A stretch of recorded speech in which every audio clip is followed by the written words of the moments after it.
Oh my god, that is so weird. I had absolutely no idea that the stream cut off.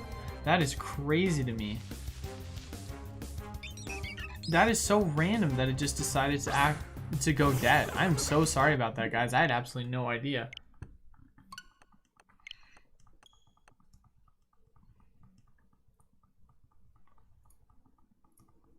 I was so confused because I had so many people all viewing at once, and then all of a sudden, like, it just said a bunch of drop off in viewers. And then I was like, man, what happened? Did everyone just all leave at the same time? Like, okay, that totally makes sense now.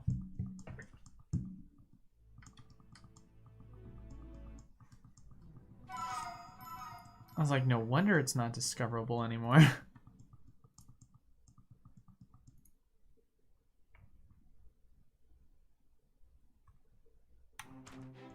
So hopefully we should start having some people now potentially start coming back into the channel.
Dang, that is unfortunate.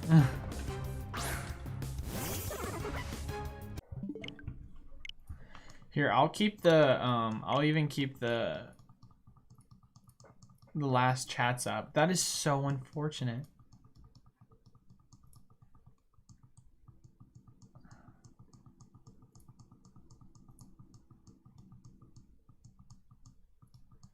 Wow, that is so weird. It was going for like an hour and a half, like going strong, and then all of a sudden it just said, nope, just kidding, we're gonna cut everything off. It looks like it's live right now.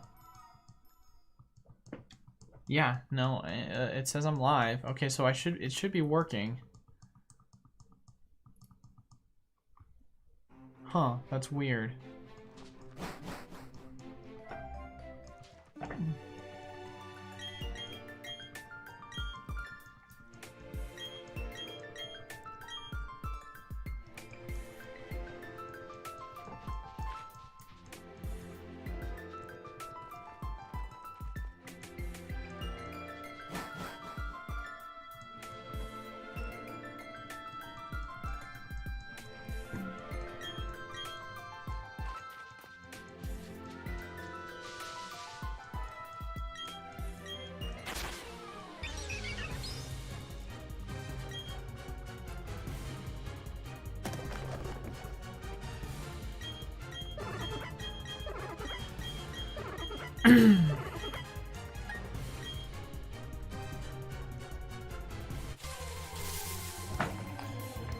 All right, here we go. Let's see what we get. And nothing again. And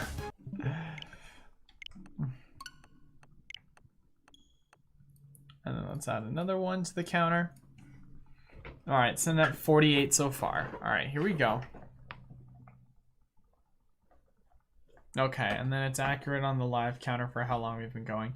Yeah, for those people that are coming in, so sorry. I have absolutely no idea why I cut off. It's so funny, too, because I was like, man, what just kind of happened? Why did people start just, like, everyone just left at one time? I was like, what just happened? And then literally I was like, that's kind of weird. And then basically I was like, here, let me go check and see what's going on in my, in my studios. And then it said that, I got some comments from people saying that the video was not active, and I'm just like, uh-oh. the video is not active anymore. And I was like, oh crap, man. We were just getting into having some good conversations with Travis and Gage. I was like, gosh, dang it, man. That's such a bummer. So if you guys do obviously start filtering back on in, once again, I appreciate all the questions. For those people that are just now coming in, thank you. I appreciate the support. And then you can also see in the chat and under my face cam some of the conversations we were having. So for those people that are just interested in having conversations about just Pokemon things in general, just you know, feel free to ask, as I am an open book when it comes to the Pokemon TCG game or just Pokemon the video game in and of itself.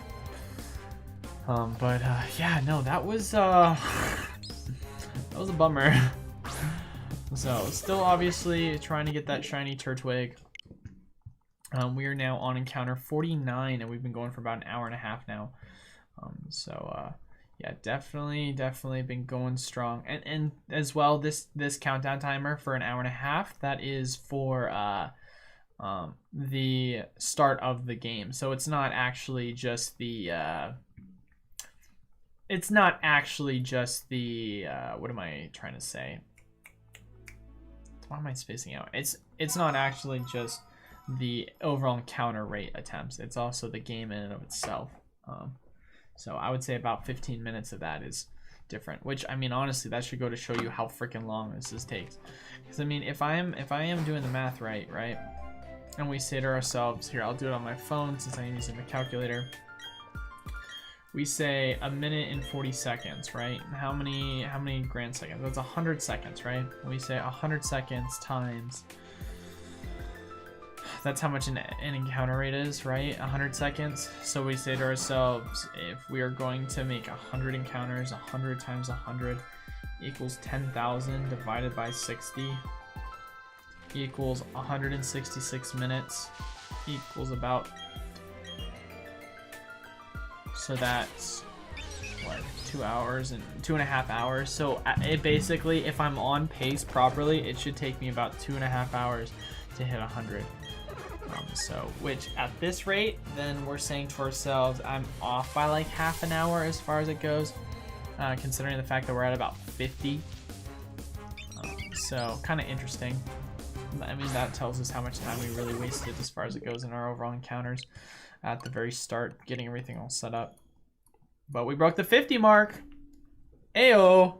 Not a huge mark, but it's a mark nonetheless. Pray to the Lord Almighty we don't hit that 100 mark because we catch it sooner. Oh my goodness gracious. But yeah, no. But like I said, yeah, man, for anyone who's got any questions for me, wants to talk about anything, obviously, been going for about an hour and a half, and so I am all open to anyone having anything that they're interested about talking in. So I will probably go for, about, see, I start at 10:30, 11:30, 12:30, 1:30. I'll probably go for about 3 hours, and then we'll reconvene again on Tuesday. So I got about an hour and a half, I want to say, is kind of what I'm going to try and push, because you best be believing we're going to try our hardest to kind of push for that shiny.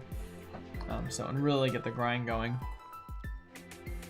So that's one of the reasons why we're doing the streaming 3 days a week as well. So, but yeah, well, let's check out the tall grass, Perry, you little frick. I love the tall grass, buddy. What's going on? That's crazy. It's a bunch of Starlies. Which one do I want? Obviously, the little leaf twig thing looking thing. Here we go, right here, baby. This is it. Final encounter. Last time ever. Hurts the heart. Didn't expect it, but wanted it. Big sad, big sad.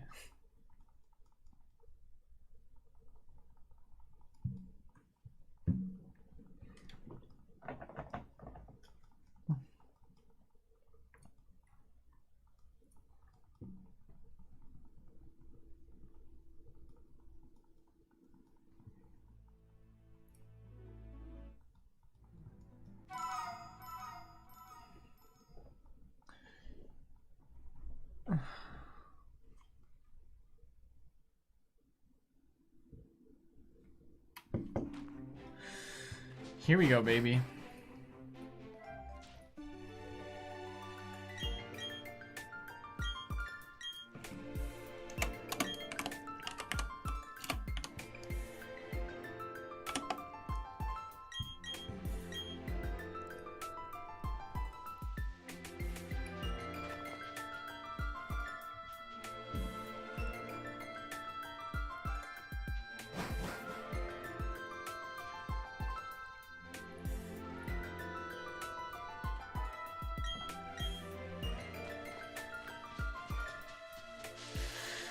Here we go, baby. 52. That's gonna be the one where we catch it, or 69. One of the two. We'll get it either way. Come on, Giggity.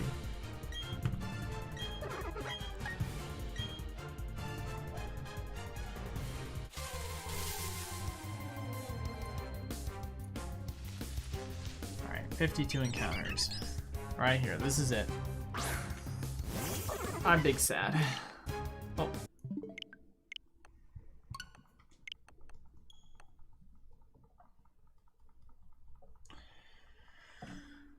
All right, here we go, baby.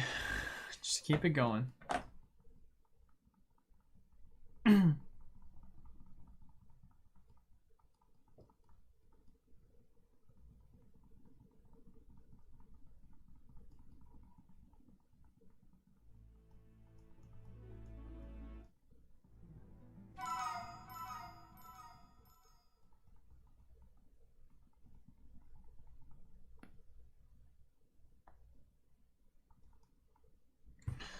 Alright, Verity Lakefront, once again. 53rd time. Here we go, baby. Let's get this. Big shiny luck. Big shiny luck right here. 53.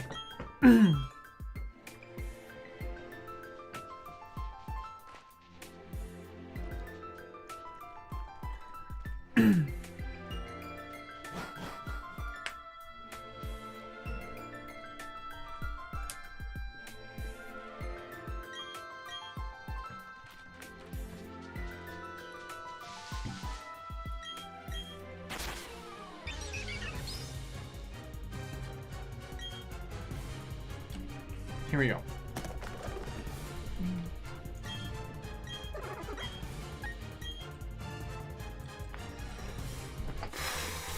Come on, let's get a shiny. Let's get that Turtwig, baby.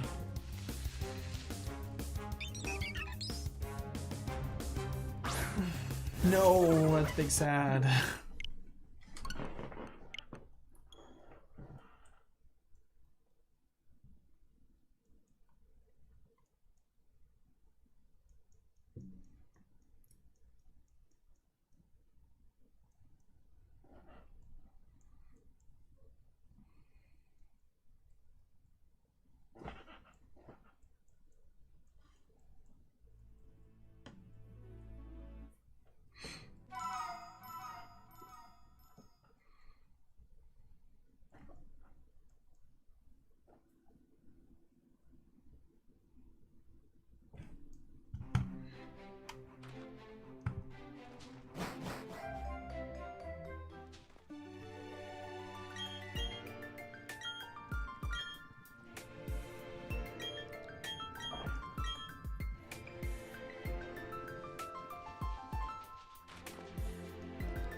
Big sad.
Oh.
Here we go, baby.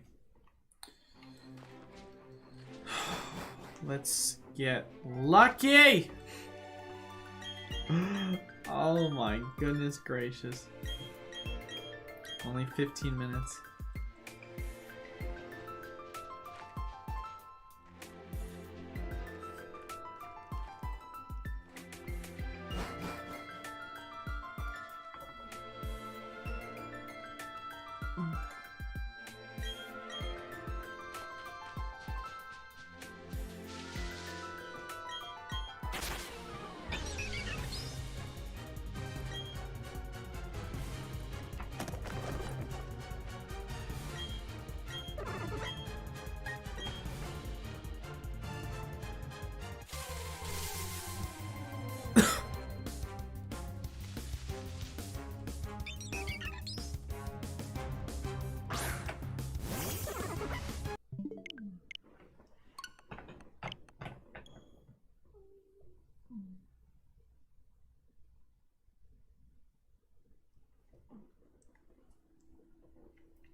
Wrist is cramping.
Oh, I need that on the counter. Here we go. Good luck, good luck, good luck, good luck! Oh, that hurts. That hurts the heart.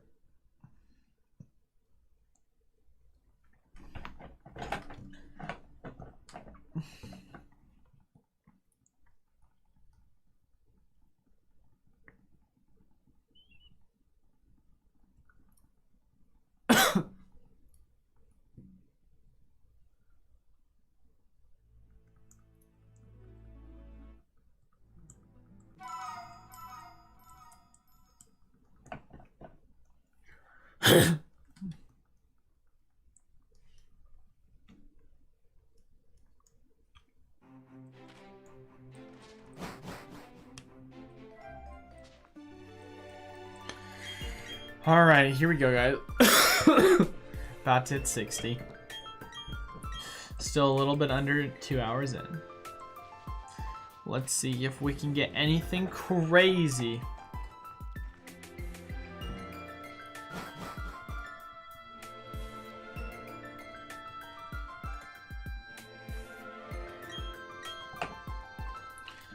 Alright, here we go.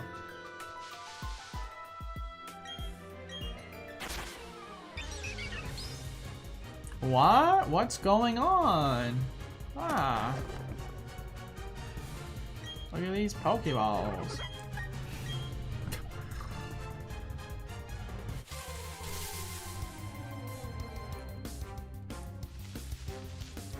$60, baby. Here we go. This is it. Damn it. I hate everything. I'm very sad.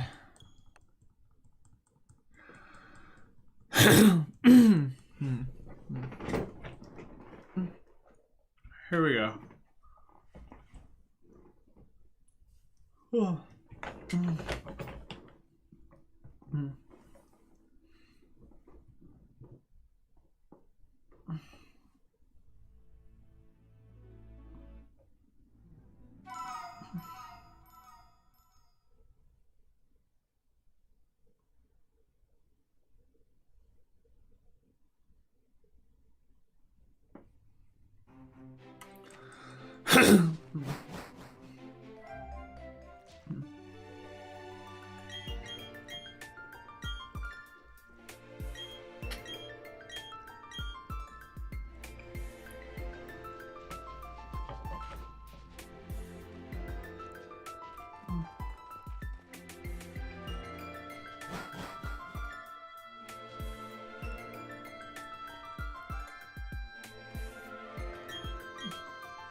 All right, here we go, baby.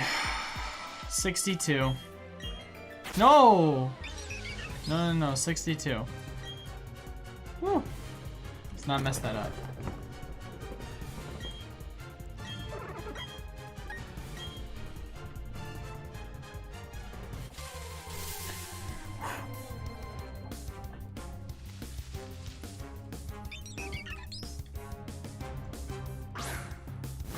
Big sad.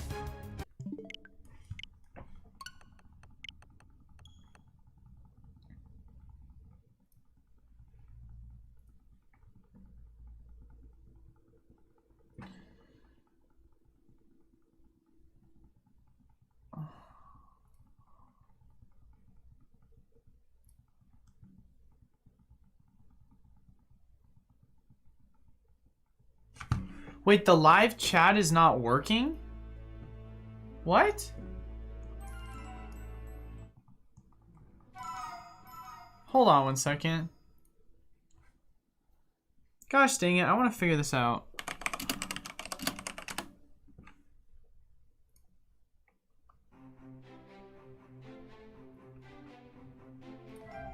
The live chat is not working.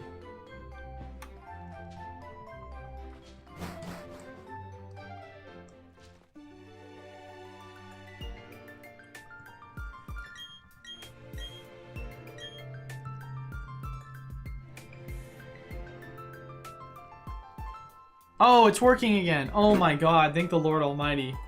I had to refresh it. Holy crap, bro. Why did that take so long? Oh my god. Holy crap. What's up, Bob? How's it going, brother? It's been a while. Oh my goodness gracious. So I need to refresh the stream. Oh my god, I'm so dumb. I know why the chat's not working, guys. Or I know why it wasn't working. So the Restream app that I use, it links to whatever the oh my god, that's so stupid. Since the stream reset, it stopped doing live stream of whatever the event was. And so I think, if I am correct, it should now work.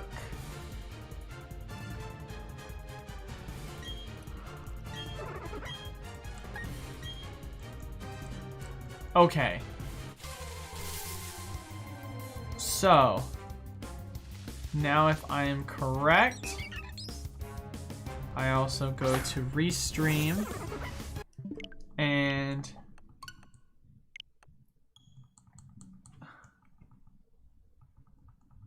then where's the refresh the chat button? Settings.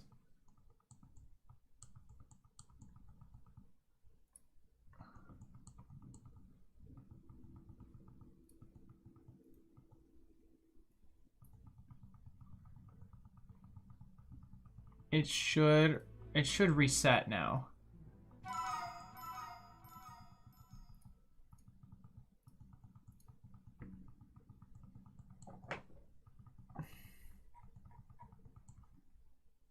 Here, it should work.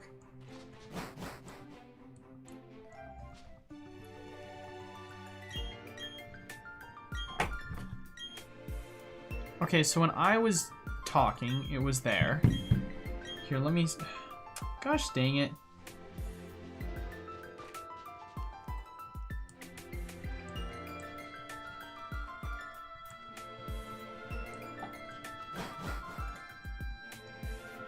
Yeah, it's working again. Yeah, the chat is working. Now, here's the real question. Is Restream working?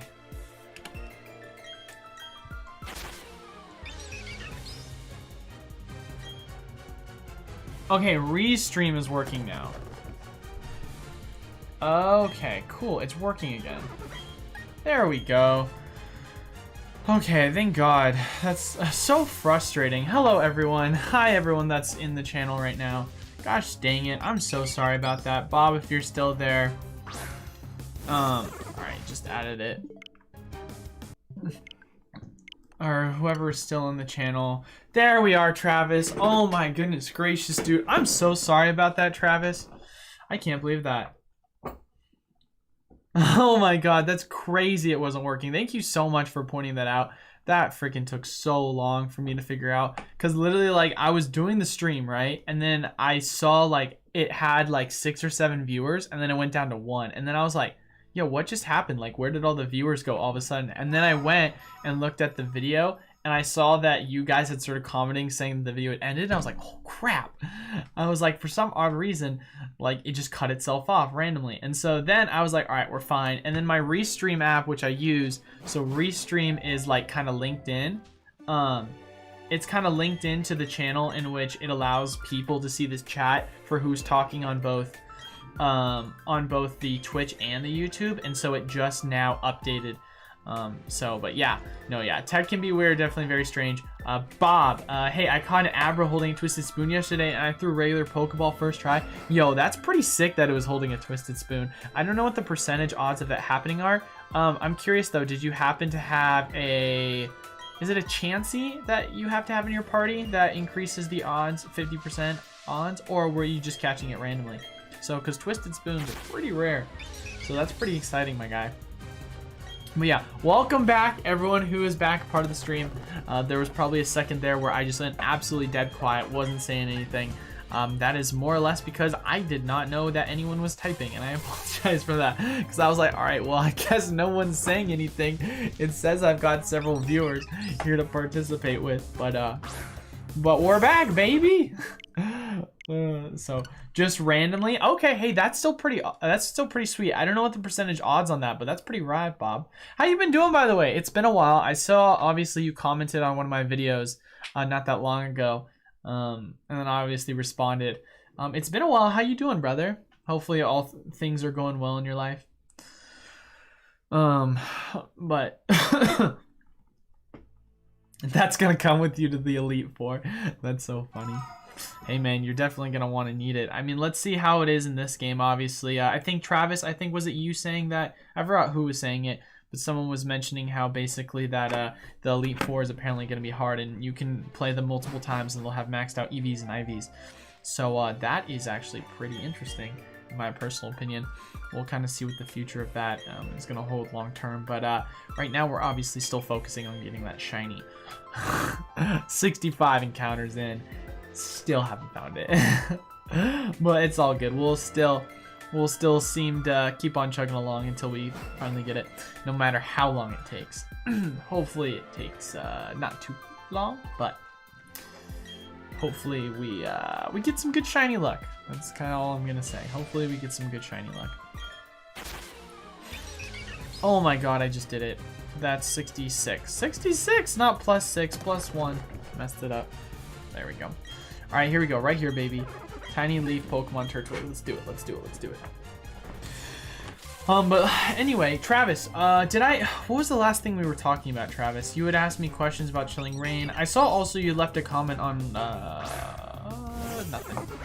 I also saw as well you left a comment on one of my older videos as well. We can take a look at that I can respond to. Ooh, looks like we got some new subscribers. That's pretty exciting.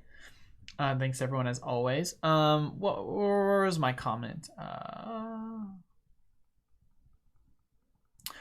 Here we go, Travis. Yes. Going back and reading your comment, I don't know if you're still here, Travis, but I'm going to respond to your comment that you left. You said, you mentioned that less product in circulation will drive the price up, which is something I've thought about a lot. Hear people say that since everyone is holding modern, it won't appreciate value, but to me, that seems like the opposite, at least in the short to midterm.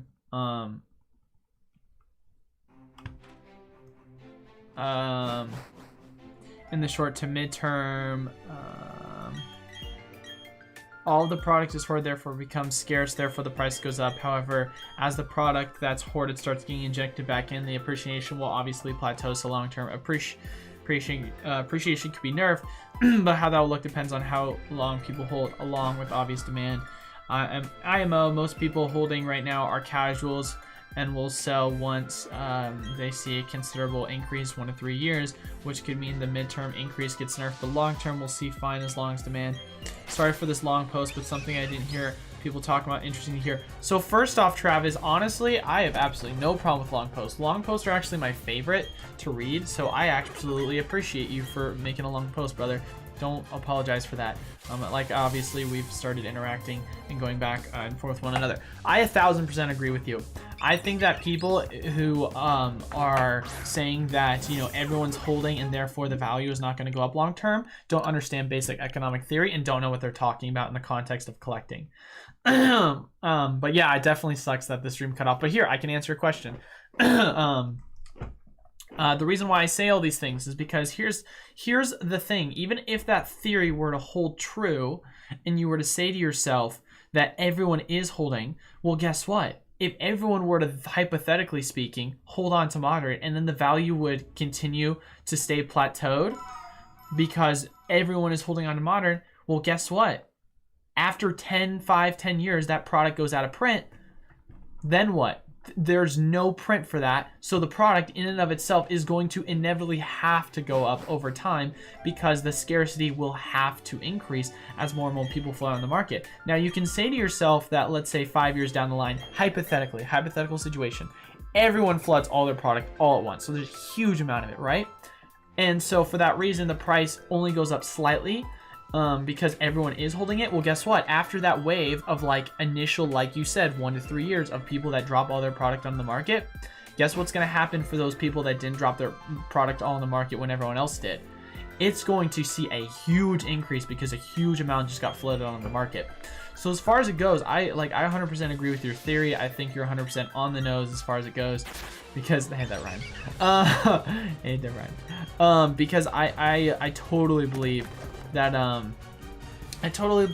you're going to see people that you're going to see 3 waves. Here's what I'm going to call it. I'm going to call it the 3 waves of how do I want to call it? I don't know if I want to say the 3 waves of investing, but I'll just call it the 3 waves.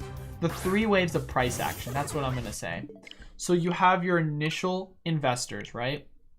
And they're the people that get in and then they see the first opportunity to get out. Now, whether that mean they're scalping, whether that mean that the price decreases and they panic sell, but those are your first wave of investors / buyers, right? Then you've got your wave 2. Wave 2 is the people that have been holding for, you know, several months, 6 months, a year, 2 years, however long it is, but basically long enough to where they have either one of 2 scenarios. Either 1, the price starts to go up, they see an opportunity to get out, or 2, the price doesn't go up and they need that liquidity fast, and so they end up selling it because they believe that they don't really have an opportunity right now as far as it goes to continue to hold because they're in dire need of that money and they need to sell off. Or you can make an argument even that they were never really passionate about the market, they were just here from an investment perspective. And then you've got wave 3. Wave 3 investors are those investors that were holding in for 3 to 5 years. Some of them are going to cash out earlier, some of them are cash out later, but those are the people that are basically going to be those kind of longer term investors that are going to look at this as more of like a long-term game, truly believe that they're going to be holding on to the product. So I definitely believe that those are kind of your main 3 waves. Obviously you can make an argument that there's a 4th wave once you start pushing 10 plus years, but I would say that's just a continuation as far as it goes of the 3 kind of theories when it comes to the the waves in which people like to invest in the overall psychological mindset. My Gyarados will take care of Cynthia. Garchomp, Ice Fang for the win. Intimidate. Hey man, that is a beautiful, I mean, I don't know what we're talking here as far as IVs go, but that is a very, very, very nice Pokemon to have for sure. I mean, having oh, it looks like I'm doing a little freeze. Am I good now? Okay, cool. Just froze a little bit. Yeah, having a Gyarados that does have that move set as well as that typing advantage too, yeah, that'll definitely give you a boost for sure.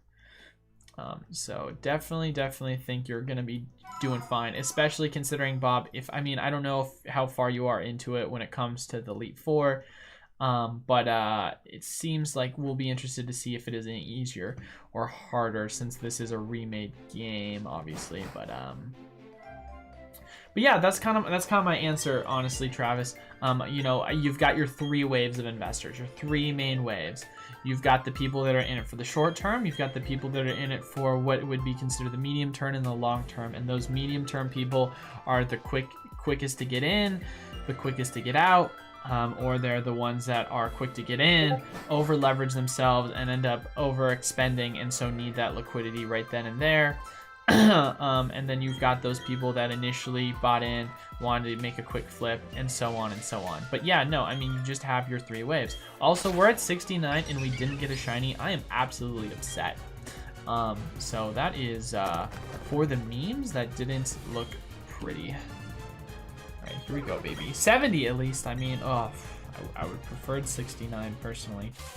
So, but we'll see as far as it goes.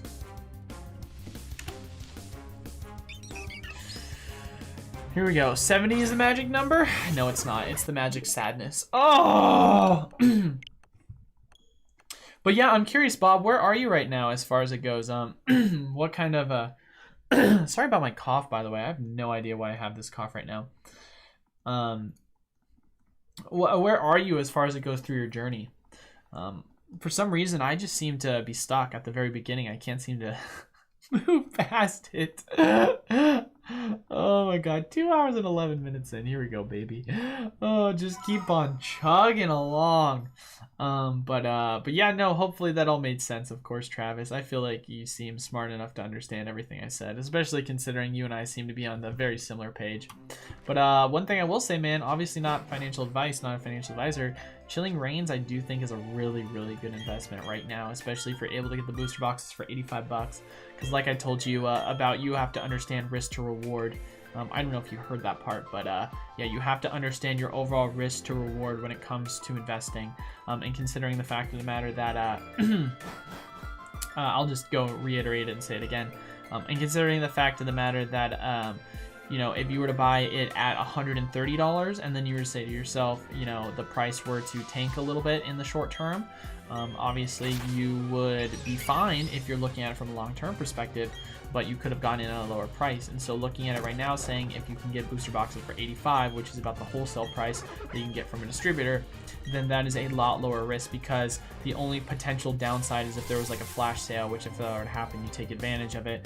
But yeah, no, it's 100% really good when it comes to your RR, return on investment, for your risk to reward.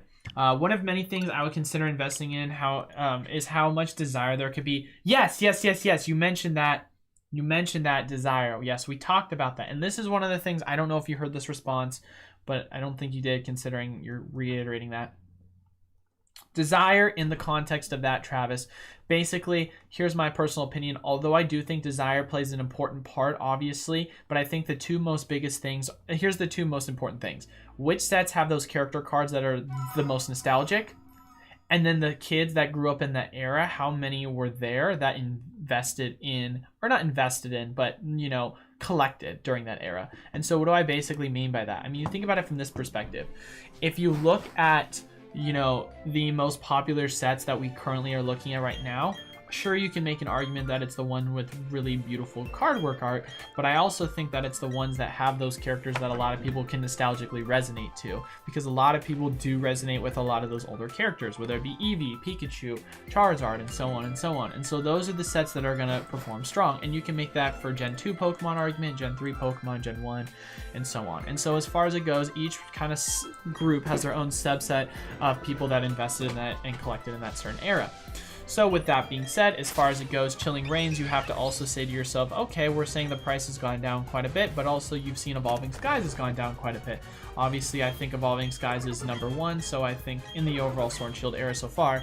So obviously, I think the fact that Chilling Reign is, you know, a couple, you know, 10, 20 bucks below is kind of pretty much so it's about accurate, you know. And so in the context, once again, when talking about the fact of the matter of, you know, what does Chilling Reigns have when you look at it from a long-term perspective? Well, it has that Blaziken, it has that Celebi, it has that Metagross, it has those cards that a lot of people grew up in the Gen 3 era enjoying. So it has that, and it also has those characters from Sword and Shield, which you might say to yourself, I'm not a huge Sword and Shield fan. You're not a huge Sword and Shield fan, but guess what? People that are kids in this era that grew up in Sword and Shield 10 years down the line are Sword and Shield fans, and they're going to want to go back and they're going to want to look at the sets that they couldn't get when they were older, when they were younger, and now that they're older, they're going to have the money to invest. So you have those two nostalgic appeals. You have the appeal of the Sword and Shield era kids grew up in this era, and then you have the appeal of these older cards for those people that go back and say, man, I love Gen 3. Oh, look, they've got some Gen 3 cards I can collect. Sure, it's not as going to, and you know, who knows, 10 years down the line, we can see EX era cards are potentially going to be super expensive, so them being able to go back in Sword and Shield era and be able to collect their favorite Pokemon in Rainbow Rares and alternate arts, then it's going to be a very much so appeal for them long term, especially when they're going to look and say, okay, it's cheaper in the grand scheme of things. It has the Alt Art birds too, which are underrated, I think. I would say oh, that's a good question. I think the Alt Art birds, I don't think they're underrated. I think they're rated. I don't think they're overrated. I don't think they're underrated. I think they're rated. I think that the overall artwork for the bird, especially the Moltres, I think, is the one that has the really pretty art design. I mean, there's a reason why it's the second most expensive card in the set compared to the Blaziken. I mean, otherwise, if it was underrated, then I don't think it would. And so, because the artwork for the Moltres is absolutely stunning artwork, beautiful. So I think it's a really cool. Still no luck on the Turtwig. I still think that you know, I still think it's an appropriate card. But I mean, like I had mentioned before, man, I also think last thing we talked about, I said BGS is the future too. So I mean, you want to go talk and make a conversation about some of the alt arts. Yeah, Bob Bravo. See, yeah, you want to talk about underrated, overrated? Then we'll talk about. You want to go talk and make a conversation about some alt art. What is going on? Yeah, Bob Bravo. See, yeah, you want to talk about underrated, overrated? Then we'll talk about what is going on and make a conversation about some alt art. What is going on? Yeah, Bob Bravo. See, yeah, you want to talk about underrated, overrated? Then we'll talk about what is going on and make a conversation about some alt art. What is going on? Yeah, Bob Bravo. See, yeah, you want to talk about underrated, overrated? Then we'll talk about what is going on and make a conversation about some alt art. What is going on? Yeah, Bob Bravo. See, yeah, you want to talk about underrated, overrated? Then we'll talk. Oh, it's Twitch. That's what just happened. Oh my goodness gracious. My Twitch just logged into itself. My Twitch just logged into itself without me doing it. I have no clue why I just did that. And so it just kept doing an infinite loop of me reacting to myself saying, what is going on? What is going on? What is going on? And I was like, wait, what just happened? I have absolutely no idea why I just did that. That's so funny. Well, I'm glad that just got fixed. Yeah, but no, Bob, 100% Calyrex too, dude. You know, it's kind of cool. Maybe. Yeah, it is trippy. Yeah, that's so funny. What is going on? What is going on? Yeah, that you can thank my Twitch for that. I think what happened is because I paused my Twitch, and then I unpaused it. It basically it auto unpaused itself. I think that's what just happened. But let's add another one to the marker. Maybe not underrated as far as hype now, but as far as how it will affect desire for the set long term, that's a good point. I definitely can see you making that argument long term. The set hype for that specific card will go up.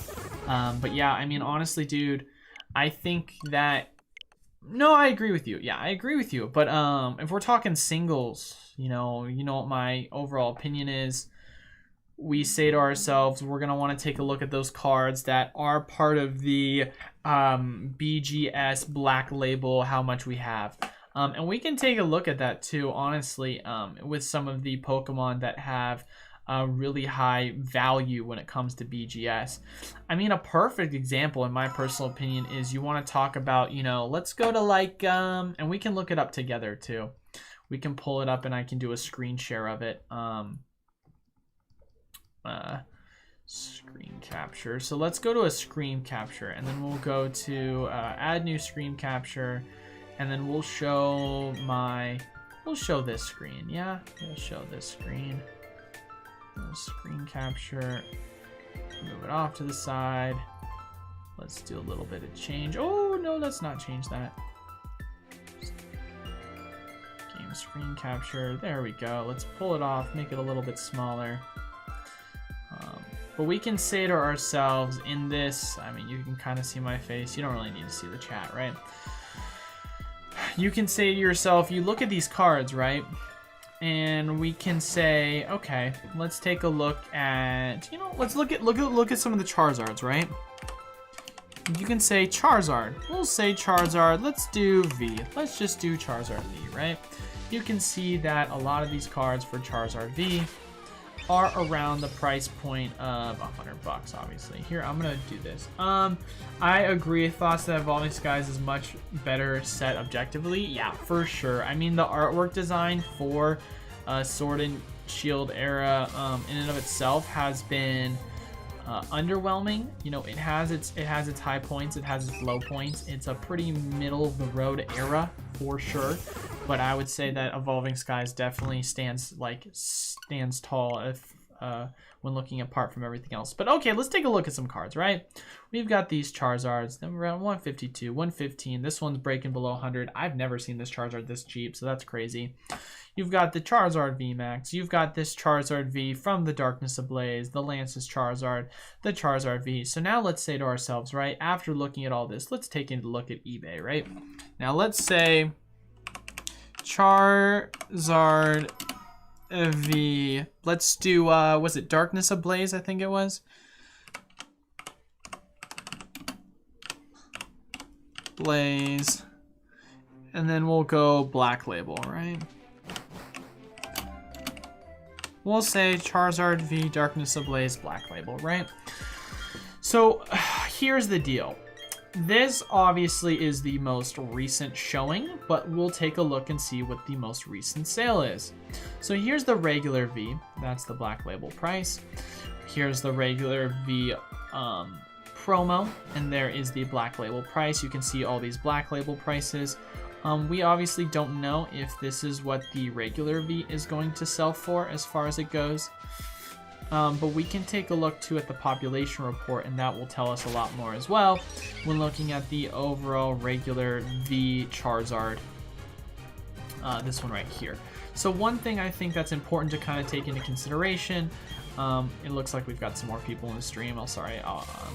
Hopefully you guys can see everything that we're kind of talking about as well as what we're doing with the stream. Someone had a question about kind of the future of collecting in Modern, so I'm kind of answering his question.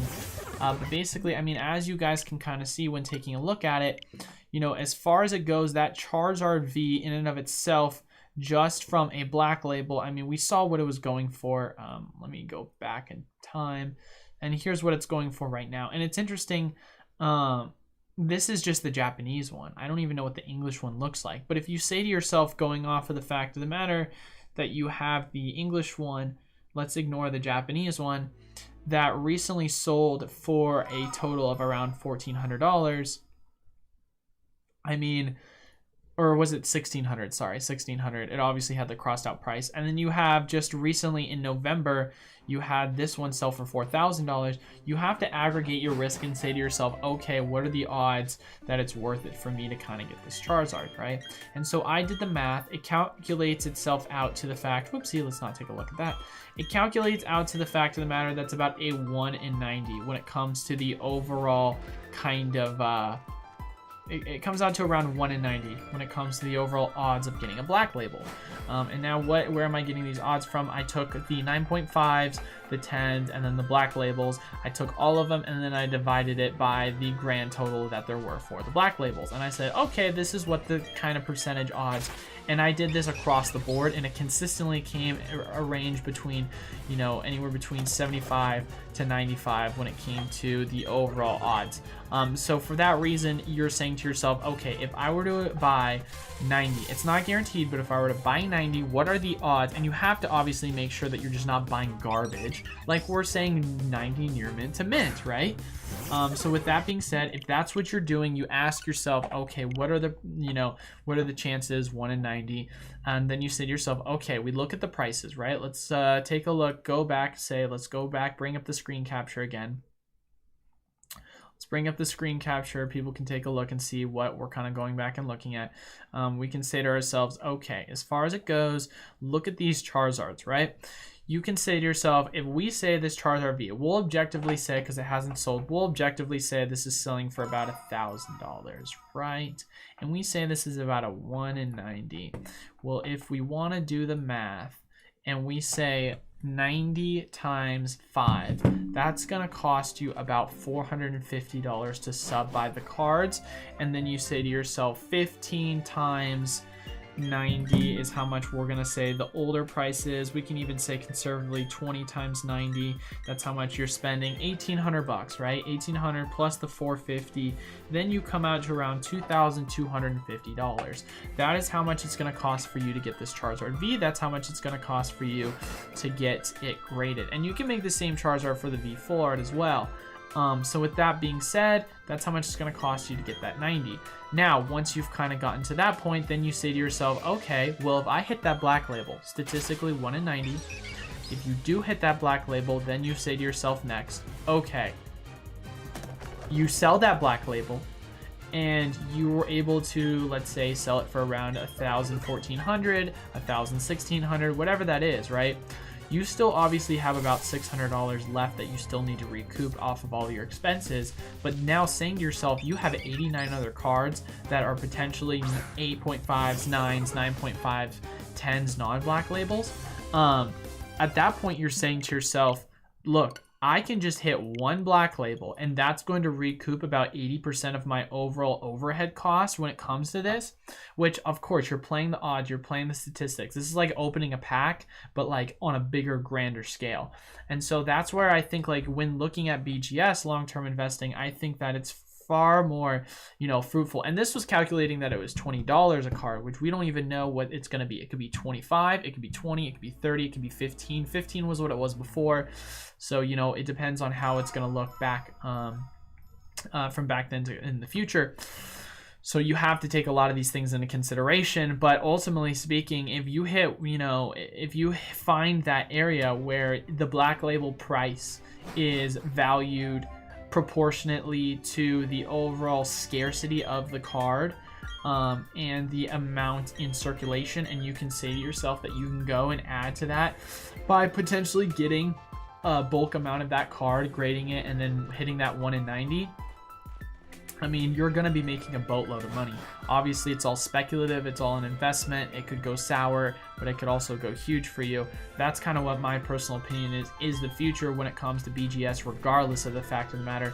If you do think BGS is going to hold strong as just kind of an investment platform when it comes to the future of modern grading, since there is such high populations of cards in general. That's just kind of how I personally look at it. That's just how I personally look at it from that perspective. I mean, you can think what you want, you can agree with me, you can disagree with me, but honestly, that's just kind of what I think the future of Pokemon singles is going to be looking like, because there's too much, you know, saturation in the market when it comes to the overall PSA. There's too much saturation as well, in my personal opinion, when it comes to just grading in general. It's an interesting way to look at it, obviously. Yeah, it is interesting, Niall. I mean, you can look at it one way or another. Obviously, like I said, a lot of this is speculative based off the fact of the matter. We're saying to ourselves, what's the price going to be when it comes out for Pokemon, when it comes out to Pokemon sorry, the grading company is coming back out again, so we'll definitely see. But yeah, who overall knows if I'm going to be right or wrong when it comes to this, but we'll see. All I can tell you is that there are certain cards, in my personal opinion, that I think are undervalued right now, and when BGS does start to come back open again, I'm going to send them in for bulk submission, because I do think there is that really good risk to reward, whether it be short term or long term. But I mean, because here's the deal, guys, and I've mentioned this in one of my other videos too. My biggest thing that a lot of people don't like consider is we've had obviously these, you know, kind of closures, and so when they do reopen up again, they're gonna have bulk pricing again. It might not be right away, it might be a year from now, 2 years from now, but as far as it goes, I personally believe that you're gonna see, you know, the demand for Pokemon continue to go down, because it's a market overall. Demand goes up and down and up and down and up and down, and so when it has that down point, there's not gonna be as many people sending in stuff for grading. So when it does hit that down point, then you're gonna start to see that real opportunity for a lot of people to come in and get their cards graded at a cheaper price. Bob, I don't know if it's just me, I wish packs had a slightly higher rate of regular full arts, not alternate arts or trainers, just normal full art Pokemon. It's interesting you bring that up, Bob, because I definitely see that. There's definitely very low pull rates when it comes to all full arts. I mean, I would say I agree with you in a sense. And why I say in a sense is because I definitely believe that the pull rates in and of themselves could be completely redone. I think that, you know, the Vs are important in competitive play, so I understand why they put them as the highest. VMAX is typically 1 to 2. You're hoping to get those ones that are competitively viable. You know, the full art Vs versus, you know, it's definitely, you know, they're definitely on the rare side. I can definitely see them kind of pumping it up. So, you know, I think that's a valid reason.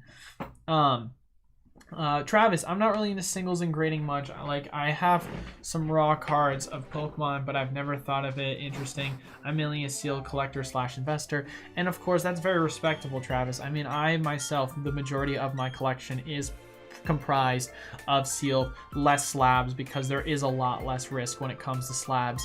I 100%, or sorry, a lot more risk when it comes to slabs, a lot less risk when it comes to sealed. So I definitely believe that, you know, that's smart, because I also believe that by doing the same exact thing as you. However, I am also someone as well that likes to look at opportunities in markets and says, what is the niche that not everyone is doing? What is the opportunity that everyone is kind of missing out on and sleeping on? And so that is kind of where I look at it from that perspective and say there is not a ton of people that are looking at it from that overall perspective. When it comes to the overall product that is when it comes to the overall product that is BGS cards. All right, here we go. Let's add an extra 1 + 1. All right, here we go, baby. 81. Let's see if we can get lucky. And unlucky. That hurts the heart. Dang it. But yeah, no, I just like to look at those niches. I like to look at those opportunities, because when you're in a market, especially like we are, you want to be able to say to yourself, all right, where can I find those opportunities where no one else is looking? I mean, obviously there's certain opportunities that are safer than others, but you know, why not take a little bit of risk for that potential? Obviously you have to understand your own risk tolerance too. That is something that is very important in the grand scheme of things. But yeah, that's just kind of how I look at it. But yeah, I think I agree with you. Sealed is definitely king though overall. I am definitely a firm believer in sealed.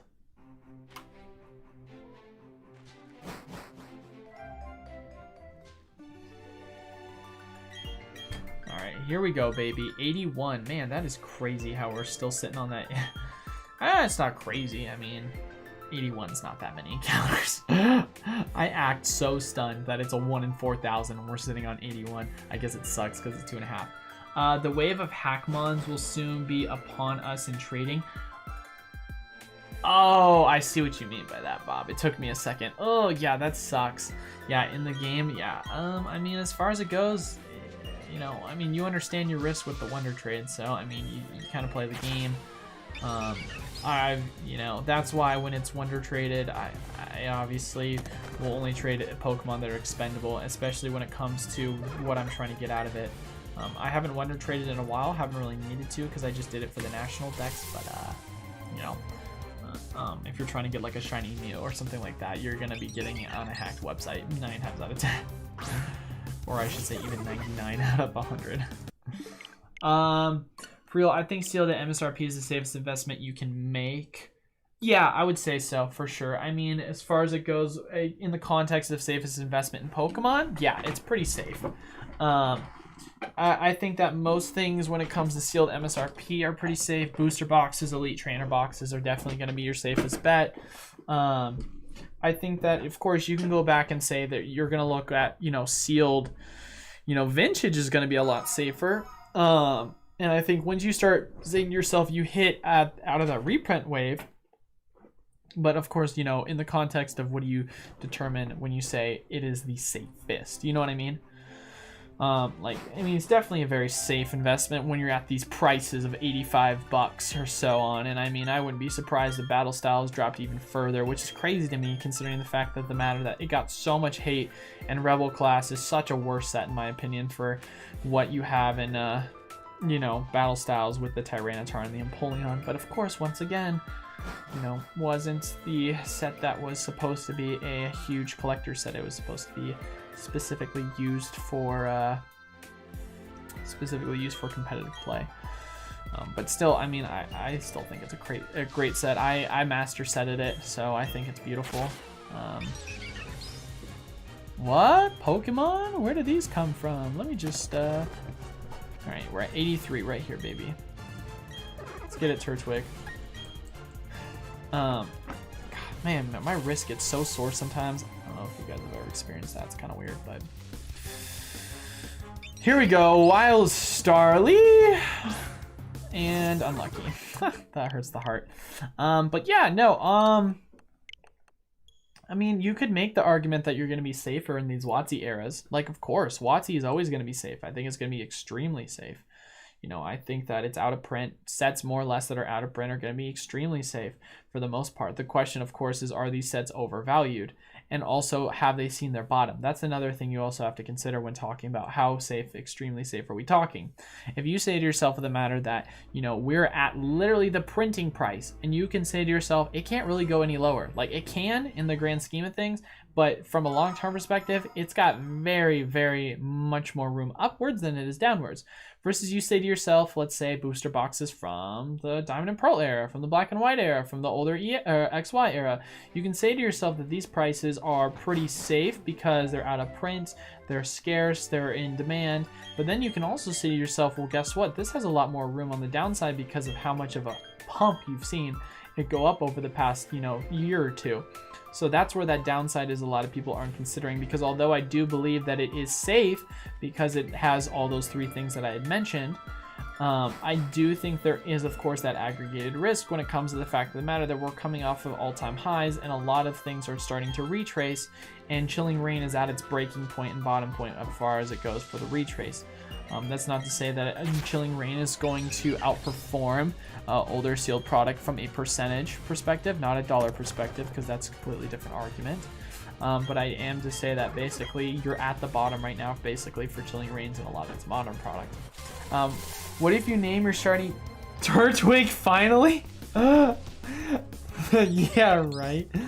Oh my gosh, finally. That'd be funny. Oh my goodness gracious, that'd be funny.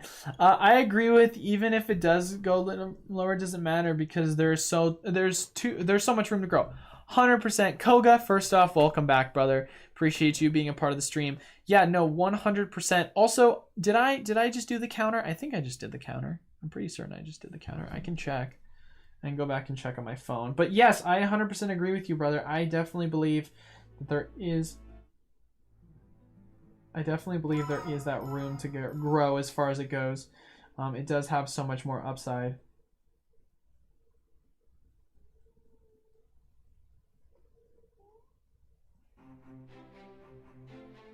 Okay, cool. I did do 84. Sweet. Yeah, no, I sorry. Going back, Koga, first off, welcome back.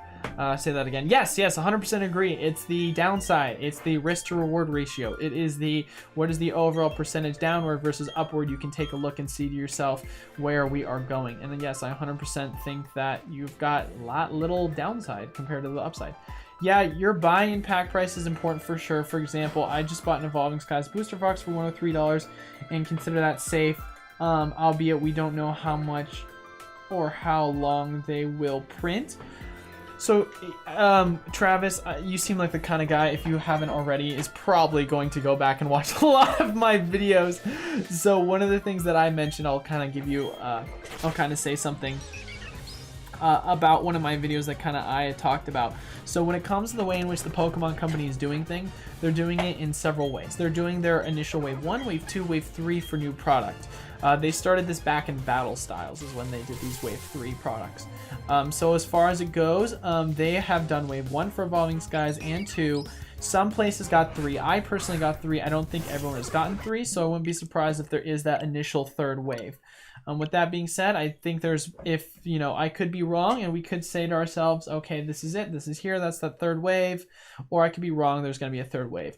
Regardless of the fact of the matter, if there is that third wave or not, the Pokemon Company is going to print till demand. And there's one thing that the Pokemon Company is notorious for that a lot of people don't really like to take a look at, and I talked about it in my second to last video, in the manipulations one, and as well as the reprints. So basically one of the things that I had mentioned is I had stated saying that if you notice a lot of the pattern of the Pokemon Company right before competitive play, so basically the June, the January, kind of, you know, before August, because every single year there is a competitive play, what the Pokemon Company likes to do is they like to do reprints for whichever the upcoming, you know, set is that is going to be out of print, so that a lot of people can get cheaper prices when it comes to competitive play.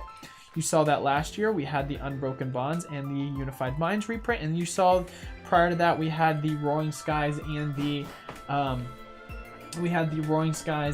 Primal Clash when that was being reprinted. So it's something that's actually pretty common. A lot of people don't see it. So as far as it goes, I personally would not be surprised if when Evolving Skies is going out of rotation, not next year but the following year, if I'm correct, it's going to go out of rotation. That is when you will start to see them reprint it one last time. So you can make an argument as far as it goes that, you know, once those reprints start to kind of come up with the Pokemon Company, once it starts getting to that, okay, it's the year of the next tournament, this is when it goes out of reprint, that's when you can start offloading some of it just to kind of aggregate your risk and say to yourself, I have a huge portion of my product that I did take an investment in, it's gone up, I'm going to sell some in case they do reprint it. And then after it goes out of rotation, if you're wrong, then you can buy back in. But I think that it's always good to take profits after a year or two, if and you don't have to sell everything, of course, is what I'm basically saying. You keep some in case it continues to go up, sell some, take profit off the table, because I think that's very important in case everything were to get reprinted, and who knows how much it would drop the price, of course. But we've seen booster boxes like Unified go from 350, 400 all the way down to you know, as low as 120. And same thing with the Elite Trainer boxes for Hidden Fates at 400 all the way down to below 100.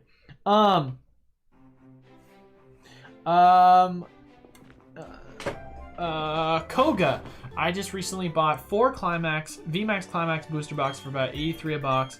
Really excited for the set, hoping they're going to have first edition boxes like Shiny Star V. So, Koga, I have talked about this as well in one of my videos.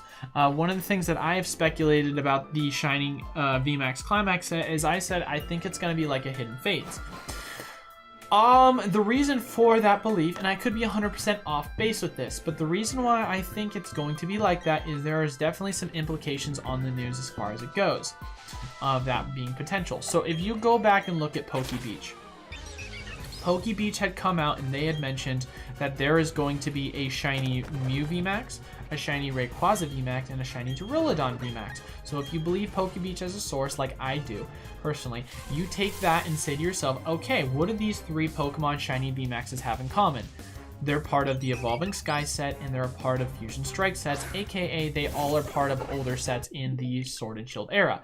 Well, guess what Hidden Fates was? Hidden Fates was Pokemon from all different eras. The Charizard was from Burning Shadows.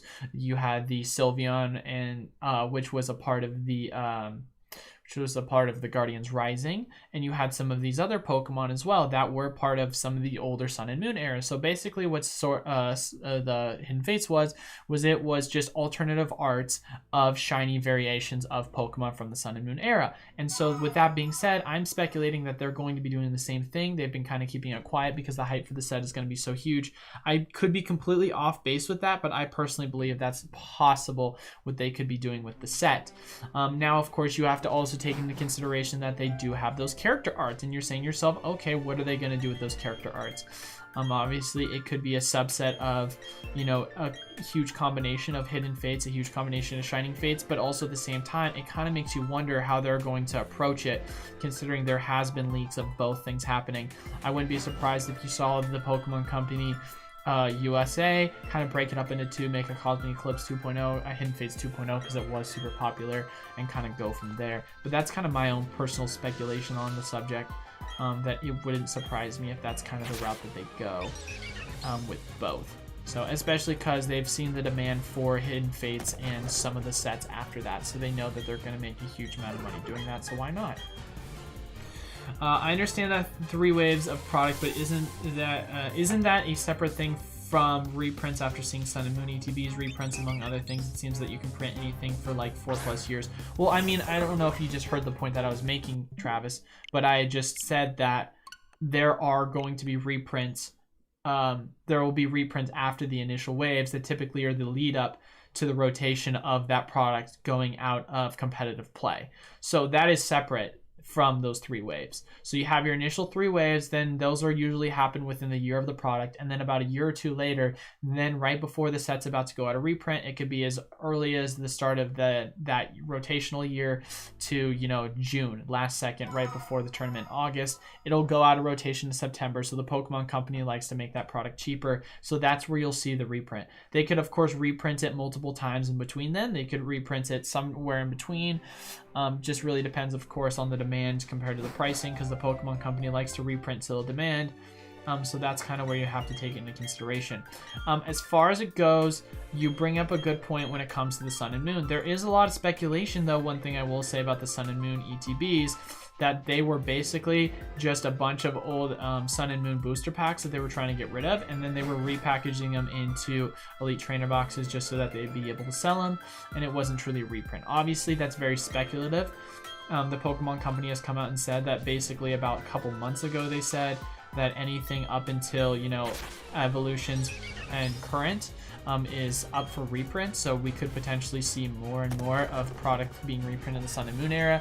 However, the percentage of that is very unlikely, and I would say the majority of product that we do see kind of come out in the market when it comes to that kind of Sun and Moon era is going to be either due to one of 2 things. I think it's going to either due to extreme overall demand that people just want that product so desperately as far as it goes, and it's still within a, you know, a 2-year span or 3-year span for them to be able to reprint it, like Cosmic that obviously didn't get that reprint like on Bonds and Unified did.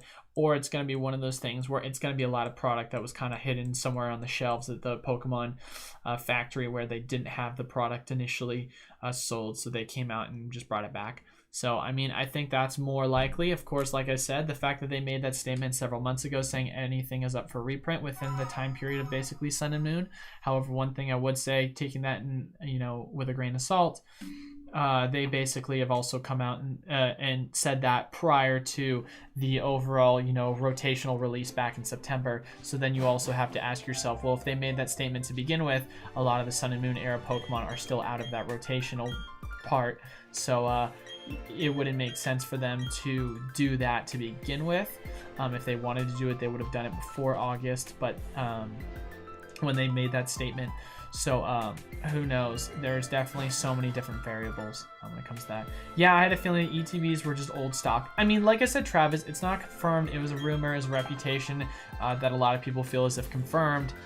So it's not 100% certain, so you can never rule anything out, especially considering the fact of the matter that the Pokemon Company, like I said, they made that statement. And if they would have made that statement about sets that were out of rotation, it could, of course, have been a bluff, just them saying that, but I don't think that's how the Pokemon Company rolls. I think they're going to print demand, but I also think they're not going to overdo it with the set. I mean, when I say overdo it, I mean obviously you saw Evolutions had a huge amount of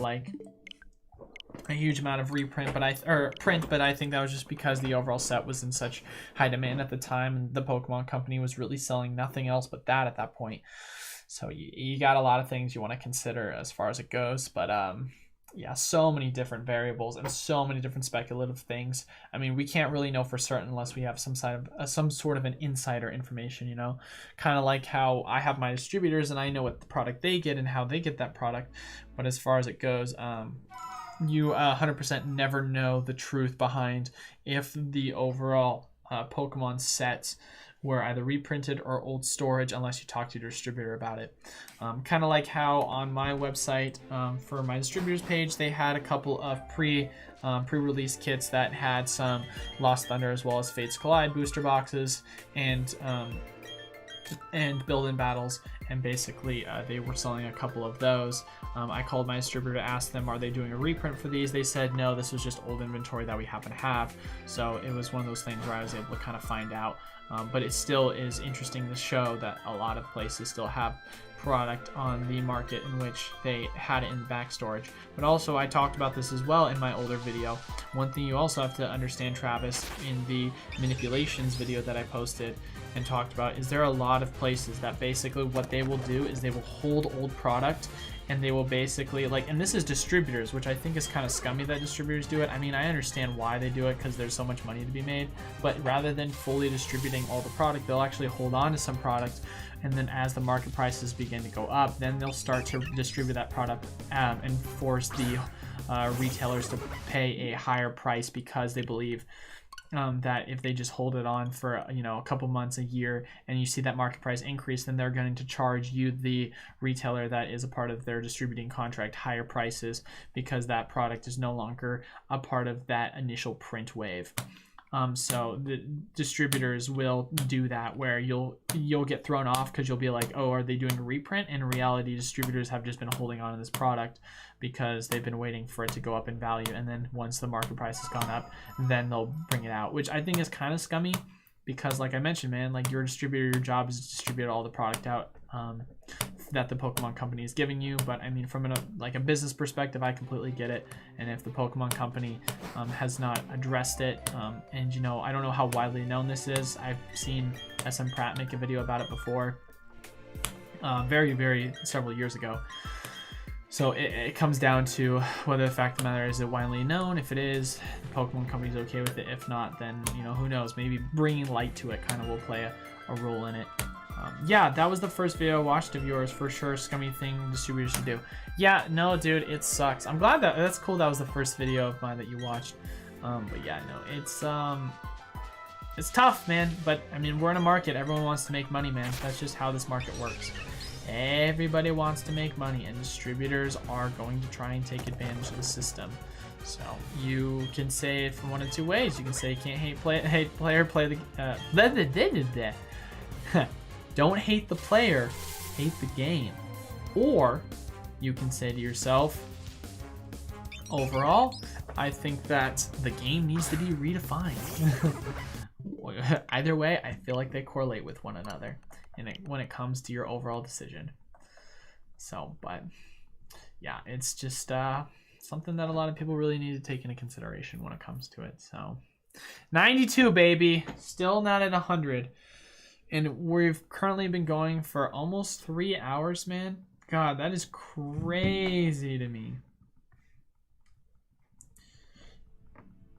I wonder what some of the other people, how long it took them to get the shiny starter.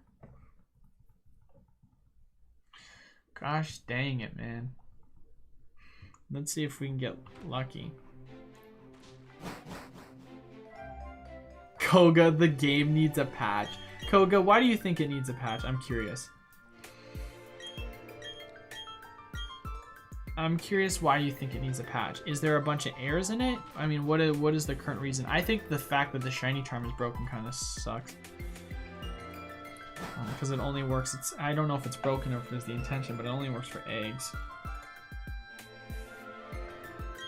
Man, it's crazy to me how some people did a freaking full-on 1,000 resets already for the game to get themselves a shiny.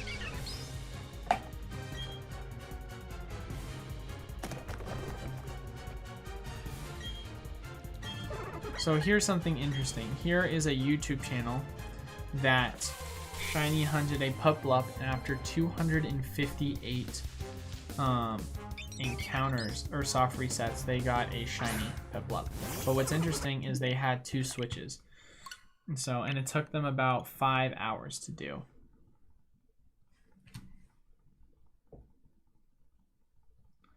Oh, dude, Travis, I mean, the fact of the matter is, this is going to take way more than 2,000 for some people. It could take up to 4,000 or higher. Like, it is crazy how long this could take.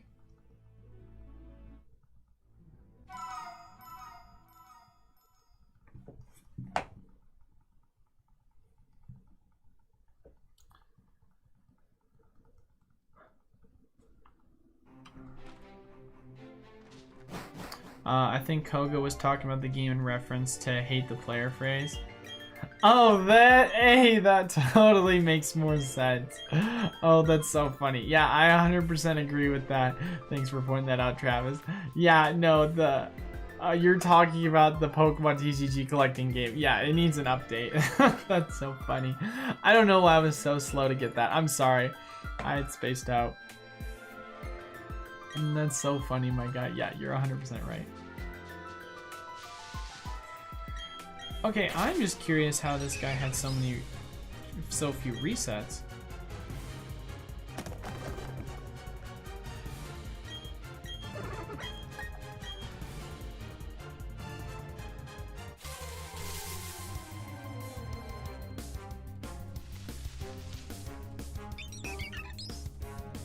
Is there a faster way of doing this? Does he have a speed up animation?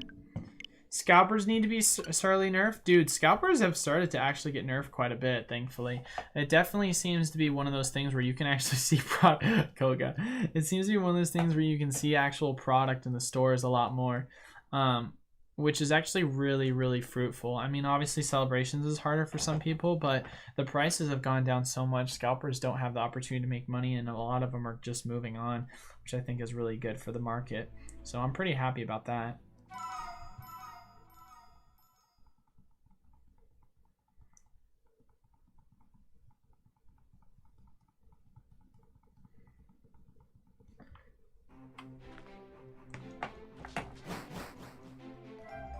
See, this makes 0 sense. Am I taking too long? The fact of the matter that this person was able to do it so few ones? That's interesting. It took them about 5 hours. So if you say to yourself you did it in 5 hours, and you did it in 258 sets, right? 5 times 60 equals 30. That's about... Wait, that sounds so wrong. Hold on a second. 5 times 60 is 300. So that's 300 minutes. How does this person do it? Yeah, that market needs to chill out a bit. I would come up with a scalpers mod where they can't touch the ultra premium collections. Yeah, buddy, that is where they really come at you. I will 100% agree with that. If there is an issue in this market when it comes to scalping, it definitely starts with them ultra premium collections, because them freaking scalpers love them. So as far as it goes, if we're saying to ourselves, the dude did it for 5 hours, 300 minutes, right? And then you say to yourself, the overall reset time is about 1 minute and 40 seconds. Because that's 300 minutes. And that's about a minute. We're going to have to divide that even further. We're going to have to divide that into seconds. Times 60. That's 18,000 seconds. And then you say to yourself, it's about 100 seconds. Divided by 100. Yeah, I don't understand how he did it that fast. Because the reset time is about, if the reset time is about 100 seconds, then he's doing it for He should only have gotten 180, especially considering he took breaks in the stream. I don't understand how he did it so fast. That makes 0 sense to me. Am I doing it wrong? What's the reset time on... What's the BDSP reset starter time?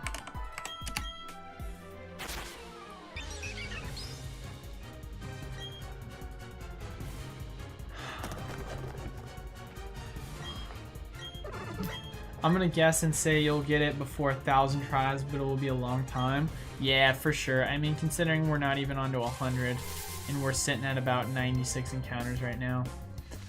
Yeah, definitely. I mean, who knows? It could just happen right now. That'd be pretty sweet.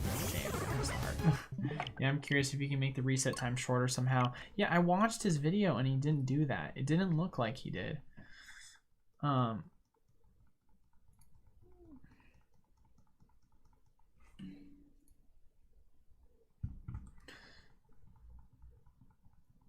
Here, let me do a quick look up. How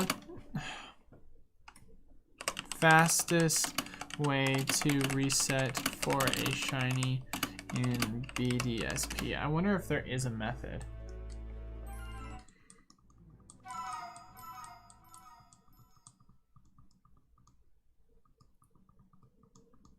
Yeah, it says the game booting up takes about 2 minutes. So this makes 0 sense to me how this guy was about to do it that quickly.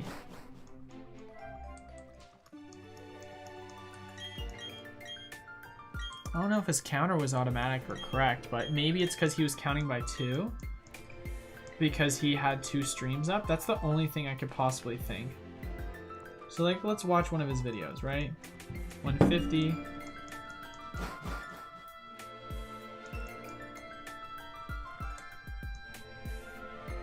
Yes, he counts it by 2. Okay, that 100% makes way more sense. Yeah, no, he just has 2 up at the same time, so he was counting by twice. So that's why his odds were increased. Okay, that 100% makes way more sense, because I was like, holy crap, man.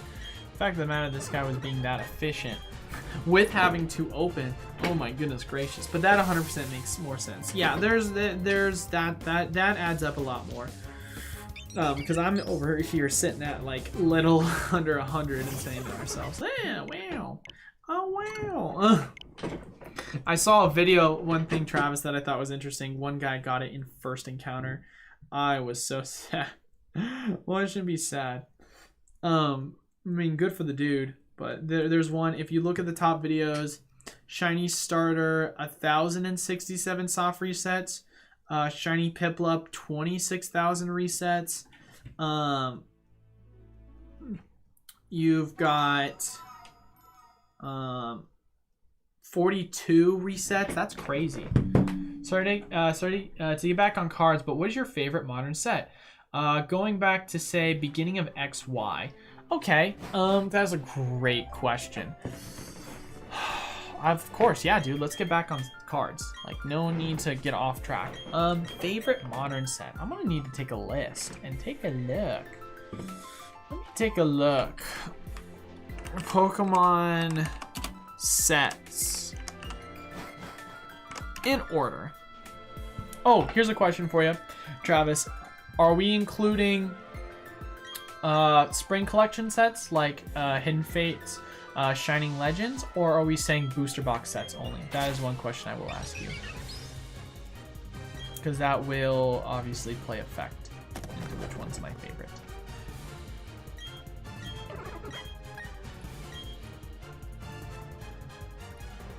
And I can answer both for you as well, because we have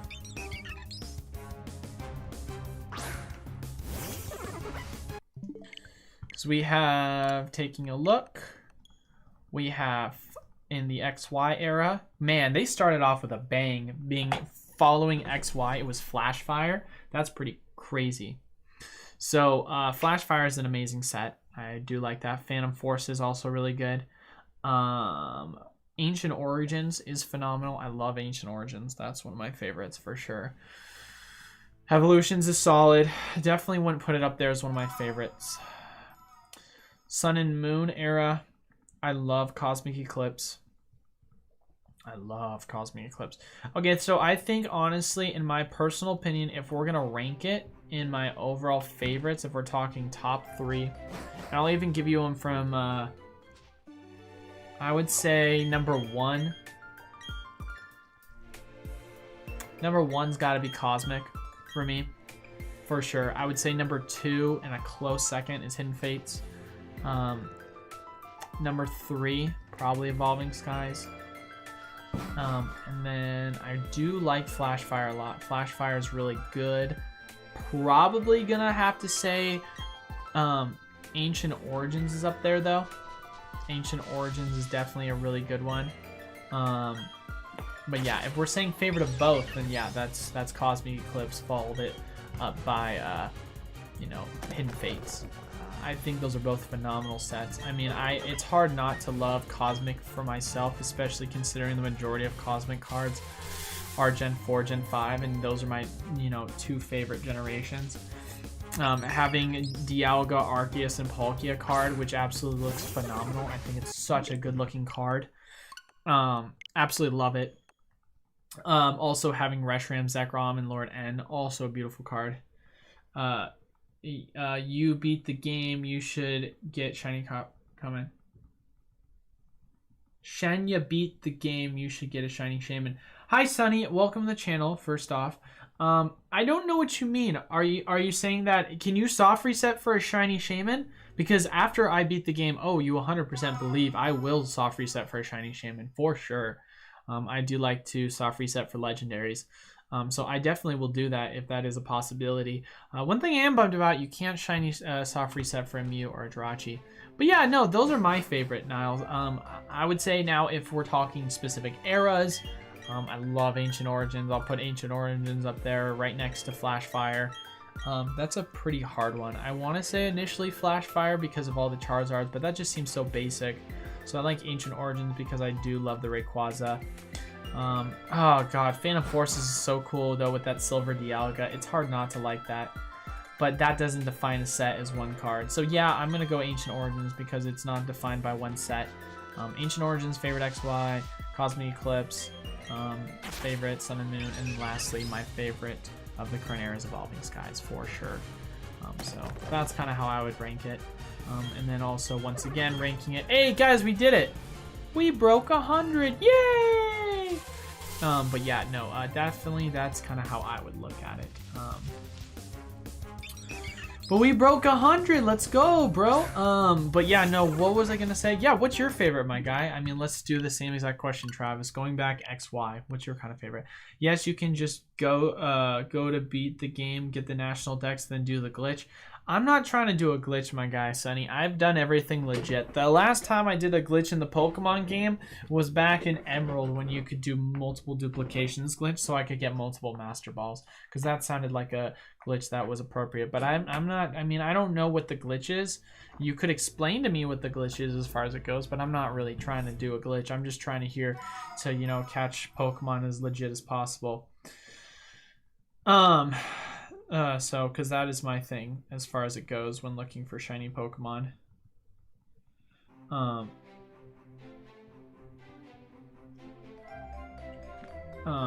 But yeah, no, let me know, what is your favorite as far as it goes? There, Mr. Travis.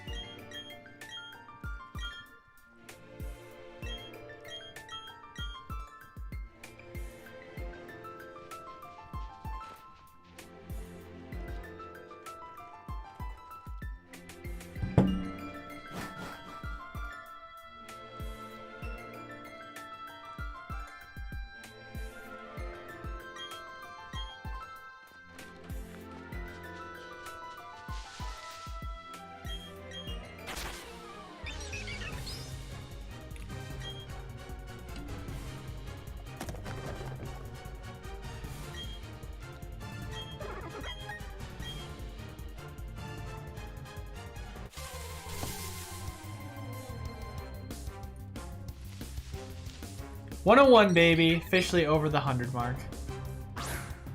Still nothing.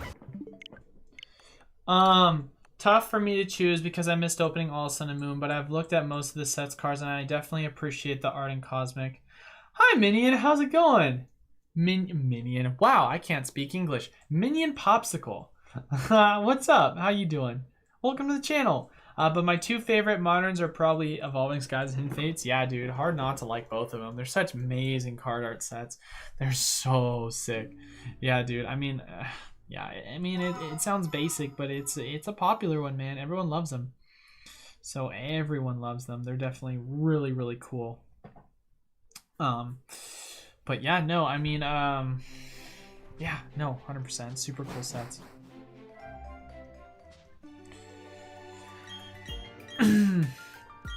And I mean, going forward too, tough choices, so many great new sets. I mean, that's kind of the cool thing like that we're kind of looking at right now in like the modern era.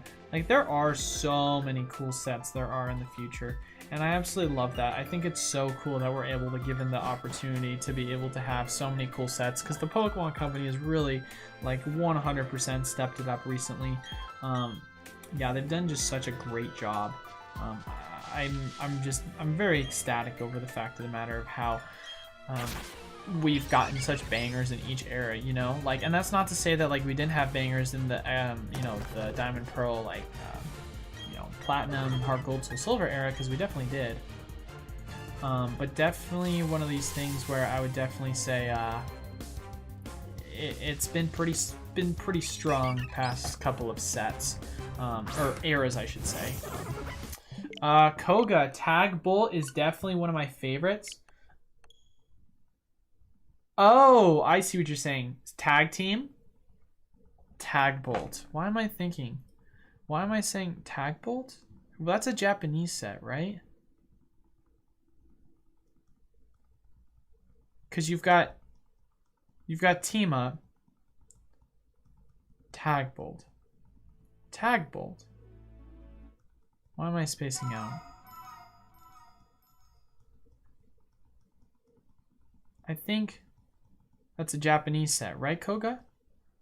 Could be wrong.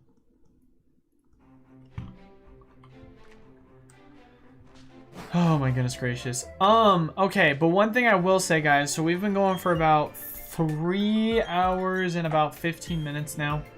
This is 3:10, that's how long we've been playing the game for. But reach 100 messages within the stream chat. Yay! 100 messages with the stream chat. The on Pika ROM in Heart Latios. Oh yeah, it is Japanese. Oh yeah, I've definitely seen that. Don't they have an English variation of that, or no? Or am I tripping? But anyway, I was about to say, so we're hitting 3 hours now. So this is actually going to be my last reset, guys. So for those people that are here, obviously Travis, Koga, Bob, if you're still here, anyone else, I will be doing my streams Sundays, Tuesdays, and Thursdays, 10:30 to around anywhere between 1:30 to 1 or to 2 o'clock.